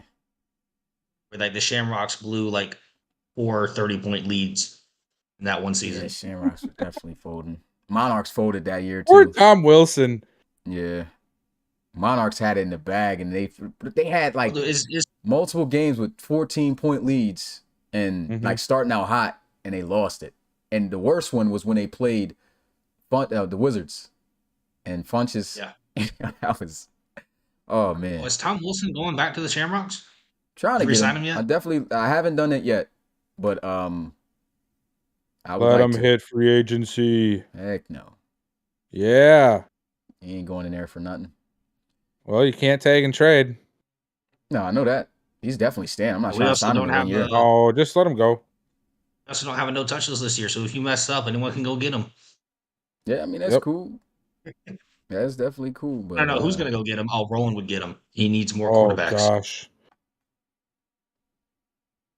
You thought he overpaid a safety? Wait till Tom Wilson hits the market. $400 million for the quarterback. Biggest Marshall's You worth can't dog get back in the upset. day. Biggest upset All of right, all time. everything football asks biggest upset of all time. There's a lot of those. Yeah. But was there was one it 2 recently years this ago? year. Was it in the playoffs? The Lancers upset the Steamers like last year or 2 years ago or something Oh yeah, that happened. Yep, Oh, yep, in the that first round. happened. Soggy. yeah. Yeah. Didn't they get shut out too, or was that a different game I'm thinking of from that playoff series? I Or don't did they think get shut out the they got following shut out week? by the Thunderbirds the next The week following week, after that. like It was 20 to 23 to nothing, right? 0. Yeah. Yeah. Yeah. Okay. Okay. Yes, it's real. Roland Tom Wilson has to be resigned this year. Yeah. Look at roll it in the He'll get chat. signed. We got Wait, money. is that real? Talking about the Tom Wilson thing. Like, wait a minute, he's going to be available? Yeah, you're not getting him, son. I'm sorry. But I'm trying to think of some other upsets. There's definitely been a lot of upsets in the RFL though. I mean, shoot, if you're not talking about playoffs, I mean, even the Tigers, what they just did this year. Sorry, Bill, but I was about to say that's huge. what the Desperados did to the Snowhawks this year. Yes, that was bad. The Desperados won like 40-10 against the Yeah, that Snowhawks. was pretty bad. Nah, this one's bad. This is one I'm gonna just give a bell out to because I told him we was gonna get this heat if it happened. It was Tor losing to the Black Knights, getting swept. Twice. He was talking heavy. He said, "Yo, they ain't never gonna sweep me. I'm gonna do the Black Knights dirty. This and that." And it swept them. That was crazy. VC look got Q laughing. He know what's up. He might be laughing at Roland because Roland wants you to trade him TL O'Neal now. He said CT was underdogs in all their games when Crowell won, right? Just about for that championship. Yeah, they were. He had to play Geno Gannon when the Cougars was hot, and they just came off the law, beat them. That was that season. Had to play Marquise Washington. Both of them was in a rookie year's killing. Beat both the new rookies. Then after that, had to play the was it the Voyagers? No. Yeah, it was. It was the Voyagers. They put 40 up on the Voyagers that year. Beat them. Voyagers went to back-to-back ARC championships? No, it was just the ARC championship was Marquise and Crowell. Oh, Yeah. okay. So it was the Voyagers in the second round after he beat Geno. Then it was Marquise because that's when the Aviators went 14-2, and then they went and dogged Mitch in front of his family, 44-6. Oh my God, I remember that. You can't blame him. It should have been like 44 to like 15, but he had a his center whole get together. I'm about to win the championship, guys. What was that? Who was that against? Celtic Tigers. What was it? Yeah. Yeah. The Relo Bowl. Dirty 44-6. Oh my that God. center attempting 50-yard field goals. I remember the playoff. Which one? Didn't we? Me and Mitchie played like twice, I think, in the playoffs. You guys played. Yeah, that was the year he beat you in the conference championship. One time he beat me, but then there was another time that I beat him, I think. Well, he didn't. He hasn't been back to the playoffs since that. Oh, I'm saying before that. I think you beat him before that. Yeah. Was it season 5? Four then. No, NFC Championship. Yeah, NFC Championship. I can't remember how that game ended, to be honest with you, but I didn't like that. It was that? It was season 5 or 4? What? It would have to have been the season. No, yeah, it couldn't have been 4 because you didn't make you made it to the championship in season 5. So it wouldn't have to be season 4 because season 5 was the season that Mitchie had the draft stuff and all his players got suspended, wasn't it? So he didn't make the playoffs that year. Yeah, he didn't make it that year. No, well, it would have to be season 4. But season 4 couldn't have been it if it was a conference championship because Bill did not go to the championship until season 5. That's when he played the Red Dragons. It might have been a wild card week though. Yeah. Season 4 was the championship. No, Yeah, it was season Grayson, 4 we're was the saying Toronto Yeah, Bowl. season 4 wild card. Season Yeah, 4 it wild was- card is so when it I was beat okay, him. yeah. Then I lost division to, I think, was it the Thunderbirds? And season 4? Yeah. Yeah, because the Thunderbirds went to the championship that year. If you played them at all, then they, yeah. I can't remember if we played them, but either way, I lost the following week. Yeah. And then I just, proceeded to go to the chip game almost every year after that. Weird flex there, Bill. Well, have to We're sometimes. going to get you out of there this time, buddy. Have to sometimes. Hey, Mitch, first round, you go against Bill. Get him out of there, son. Get him out of there. I swear if Bill gets the NRC championship and it's not the Thunderbirds or the Steamers, bro, it's going to be a problem. Nah, man, the championship gonna be me and Mitchy. Don't even worry about it. Taking out all Hey. your teams. Hey, you know what? This isn't even about the playoffs, but I got to talk to you, Smitty. What you got to talk to me about, Bill? So I heard through the grapevine on YouTube here, you telling people that if they consider trading with me this year that they're fired? Nah, that's definitely done. But I told people if they do it, they're stupid. Hey, I'm just making sure you're not colluding against my team to better themselves. Hey, that's man, what was on the back first of show all, yesterday. You can't get fired off of that because it's going to get declined if it's dumb. But that's what's on back talk yesterday. Explorers is automatically denied from now on. Yeah. Yeah, their words was from a VC was that if somebody trades them their first round pick, that they're fired. That should be the case, man. You want me to put that in No, the it shouldn't. We'll No, add it to the that's rules. called collusion. Should we add that? Should we add that, Forbes? That's called I feel collusion. like It should be the first thing I feel you like see. that should be done. I As feel soon like as we you should open- tell as soon new as you go in the coaches coaches that. lounge. Yeah. No, we shouldn't. Should tell new coaches that, yo, if Bill hits you in the DM, just don't even read it. Now we'll do something. You have to make at least 5 trades before trading with the Explorers. Yeah, and that's when Bill's got to be in the You think down that's gonna save him? And Dill, and I said Dill. What? Oh man, I was thinking about Rugrats characters. Yeah, Bill has to be in a terrible year that year in order for you to make a trade with him. That's messed up. Yeah. You're not allowed to trade Bill a See, and the top 20 Thunderbirds. pick. Well, the Thunderbirds really haven't been. Well, yeah, never mind. Because yeah, that Gunners Yeah, thing. okay. Yeah, okay. That Gunners Nice thing really catching did yourself finesse. there. Yeah. Yeah. Don't This guy trade was about CT or. CT can be traded with. yeah, 'cause They're not- done. Yeah, after this season, with the guys they're losing, they're definitely going to be in some rebuild. But they got some really good young pieces there. It's going to be there for a little minute. I don't even think we can trade you anything. Like, the dudes are so old. Who wants them? There's nothing. Yeah. You know, there is a sneaky team that should have that kind of context given to him. Forbes has traded so many gosh darn players. Yeah, Forbes. He should be on that list too. Yeah, Forbes. What you talking about, dude? Yeah, you. Hey, You got like Snowhawk South over I was there. about to say, you just said it. Snowhawks too. But the I thing think I is, like 2 they kill Snowhawk players. themselves. So it doesn't matter. Snowhawks trade the opposite direction. The Snowhawks going to do it to themselves. So we're Dang, not worried man. about it. I don't But, even think I've actually seen Mitchie win a trade he's done. Dang, Yeah, maybe Mitchie right now is. You know what happened just now? Mitchie is listening to this in the background. He is driving through the city of Los Santos, sourcing some crates, and he just Not Los screamed Santos. because we are talking about him losing every trade. I guarantee you that's just what happened. Yeah. Well, he doesn't always lose. I've just never seen him outright win a trade. Smitty, Los Santos is the GTA. Yeah, I know it's because GTA. he's been on that. I was just saying, like, Los Santos. Yeah. That's all I was just saying. I mean, I didn't know what it was. Come try and You cut said that it from like you mine. didn't know what it was. I'm saying, like, why is he in Los Santos? That's like that's See, what I'm right saying. there, what did he just say? GTA. I am in Los Santos. He is doing it right now. That's what I was saying. Like, he just heard us say that he's lost every trade. He probably crashed his car and lost his crates. I can't do missions in GTA. But any other questions pertaining Oh, that's towards? because you have no fun bone. Yeah, I don't know about that. I just think it's Yeah, you it's don't. boring on I that. guess we could Yeah, add the no, it's Bulldogs too. We saw the Bulldogs Yeah, make like 30 Bulldogs. trades 2 off They seasons already ago. shot themselves with trades anyway, since they wanted to go trade the house for all these dudes. Merritt's time's about to be over, but they do got old boy who's it, Tajay Gaddy. Yeah. Yeah. I mean, How did anybody check out Reed's little future stream that he did? how'd that go? I don't know. I was gonna ask. I didn't catch it. I saw it went up today when I was at work. There's quite a bit of teams that I don't think nobody should be making moves for, with at all. Yeah, I was just saying half A the lot of teams them. you're not allowed to trade with.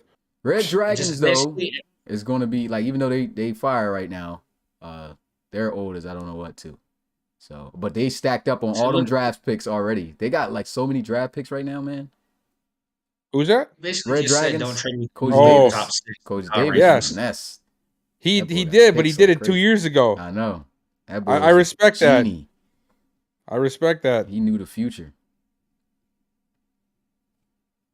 I'm not sending him to Chicago, CP. No way. So the Red Dragons this year have 2 firsts, 3 seconds, and 3 thirds. That's Dang. crazy, bro. Hey, but that's You gonna be good because they packed up. need it. Yeah, They have a lot of aging people on that team. that roster's going to about die. That Next roster year. is close to skipping practice for shuffleboard, like real soon. Bingo with the senior citizens. Yeah, they couldn't make the meeting because they had the bingo cards. They had to make sure they see if they want them or not. He's got his and his minors first round pick, so they'll both be in the late 20s, early 20s ish. We're going to keep going till 10:30, guys. Okay. If we don't see any more questions though, but I see some guys asking stuff. What is this that he says all three of you check. Okay, never Well, mind. the Dreadnoughts have 3 first. Yeah, Dreadnought's packed up too. I don't feel like they should trade any of those because they're in the same boat. Yeah, Unless they're getting a I lot. think some teams, if coaches are watching this, I feel like, and I really am not trying to make this seem like I'm big headed here. Like I was able to move up to 1 right a couple of years ago because I had the capital and it worked out for me. Don't follow the footsteps of what the Gunners did if you're sitting here with all these picks, right? Yeah, that was Because the bad. Gunners tried to copy that blueprint. It just did not work for them. It was a whole different reasoning to move up. They could have been in a much better position holding on. I would rather have, especially if it's not a quarterback situation, 8, 15, and 22 way more than number 1, especially with how our system works. Hold on to that stuff, guys. Like, unless it's me asking for them, then we have a discussion. Then that's We when work we out a don't deal. have a discussion. No. But if it's anybody else, don't do it. Don't fall into the trap. Number 1 ain't that great. He's pretty much telling you what he's gonna do. He's telling you that he's got a trap for you. So just don't He said even. he's coming back toward. He wants the number 1 pick. Yeah, What? I just think about if the Gunners had those picks, man, and then not only that, if they didn't make those trades, the players they would have still had. Yes. What would they have done this year? That's like a 10-player trade for under 25. That's crazy, man. They had. You know what I mean? I don't know. What They it had the was. future there. They had the future, and then they shipped it off for So I want one the last one. rodeo. I want the one. And didn't work Yeah. out. Sorry, Rocky. Then of all those teams, it ended up being But the it's- Thunderbirds he traded with, right? It's really not though, Yeah. Mackay, because Thunderbirds. number 1 Guess what the T-Birds is did? for They the traded back. generational player. Generational player. DJ was that one generational player in that draft, which is why it made sense.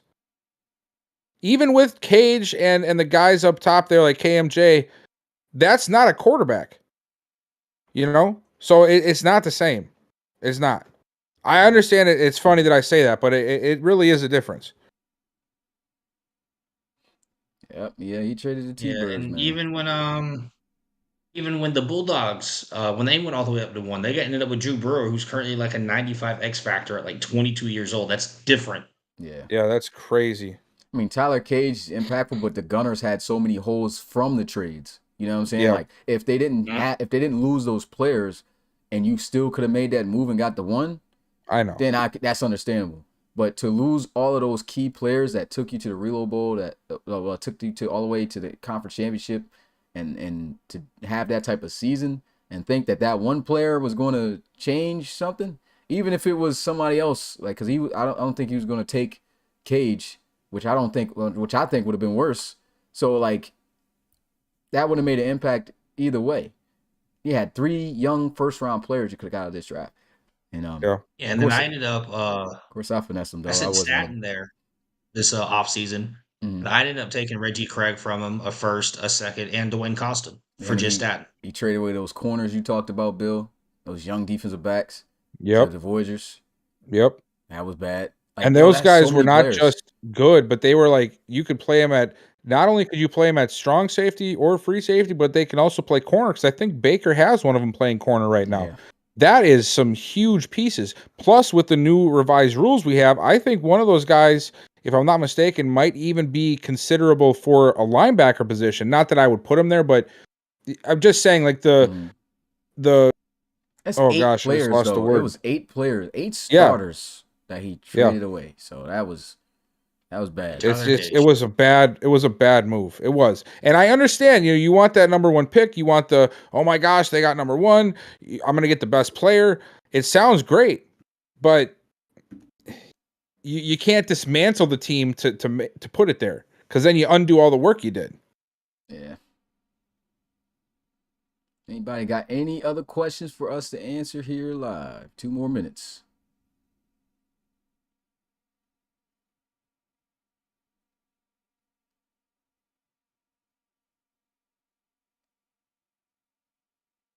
Tor better hit on his first round pick.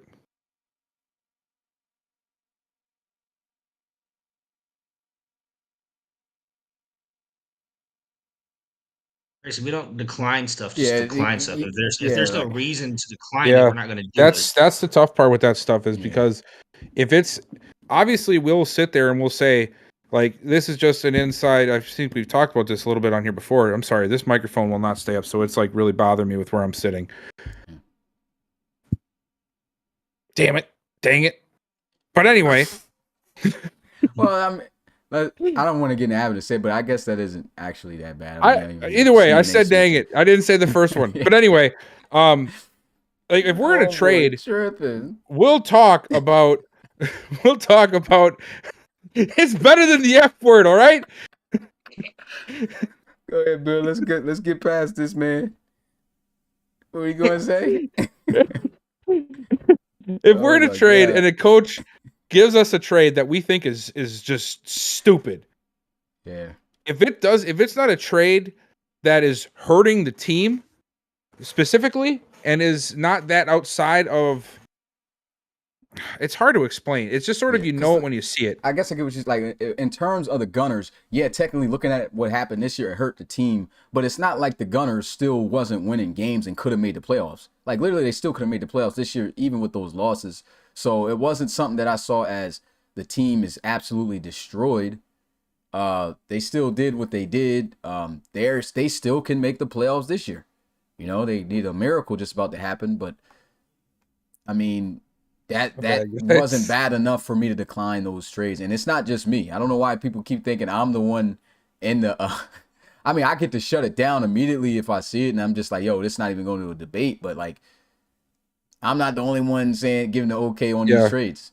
And my entire it's front just office you. does it. Only you. Yeah, we go around twice. We go around, we first give our stance on it, like if we like it, we don't like it. And then the second go around question is it bad enough for us to say no?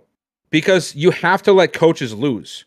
Because otherwise, if we saved all the coaches would look smarter than they are. You have to let them show their true colors.